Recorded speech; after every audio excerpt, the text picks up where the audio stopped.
अमेरिकी federal court ने Donald Trump को बड़ा झटका दिया है। अदालत ने साफ कर दिया है कि राष्ट्रपति रहते हुए ट्रंप को मनमानी ढंग से टैरिफ लगाने का कानूनी अधिकार नहीं था।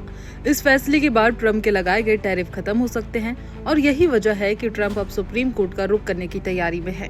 सवाल ये है कि अगर सुप्रीम कोर्ट ने भी ट्रंप की दलील खारिज कर दी तो अमेरिकी इकोनॉमी और ग्लोबल ट्रेड पर क्या असर होगा, आइए समझते हैं। फेडरल कोर्ट का झटका।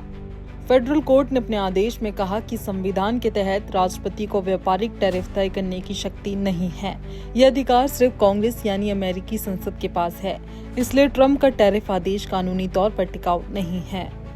ट्रंप की दलील। ट्रंप का कहना था कि राष्ट्रीय सुरक्षा और अमेरिकी हितों के नाम पर उन्होंने टैरिफ लगाए थे। उनका तर्क था कि चीन और दूसरे देशों से आने वाला सामान अमेरिकी इंडस्ट्री को नुकसान पहुंचा रहा था, लेकिन अदालत ने कहा सुरक्षा का बहाना लेकर आर्थिक फैसले नहीं किए जा सकते। ट्रंप की मुश्किलें। अगर ट्रंप सुप्रीम कोर्ट नहीं जाते और जाते भी हैं तो हार जाते हैं तो उनकी बनाई पूरी टैरिफ पॉलिसी ध्वस्त हो जाएगी। इसका मतलब ये होगा कि ट्रंप के दौर में लगाए गए अरबों डॉलर के इंपोर्ट टैक्स अपने आप ही खत्म हो जाएंगे। कौन होगा प्रभावित?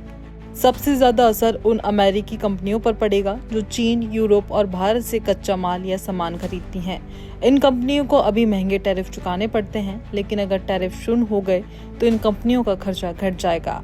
वहीं विदेशी कंपनियों को भी बड़ा फायदा होगा। वैश्विक असर। वैश्विक स्तर पर देखें तो ट्रंप के लगाए गए टैरिफ ने कई देशों के साथ ट्रेड वॉर खड़ा कर दिया था।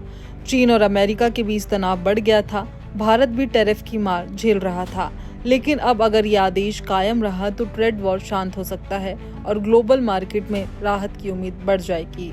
यानी साफ है, ट्रंप की राजनीतिक जमीन सिर्फ अमेरिका तक सीमित नहीं है, बल्कि उनके फैसले का असर पूरी दुनिया की अर्थव्यवस्था पर पड़ा है। अब सबकी नजरें सुप्रीम कोर्ट पर टिकी है। क्या ट्रंप को राहत मिलेगी या उनके टैरिफ आदेश हमेशा के लिए इतिहास बन जाएंगे? इसका जवाब आने वाले दिनों में ही सामने आएगा।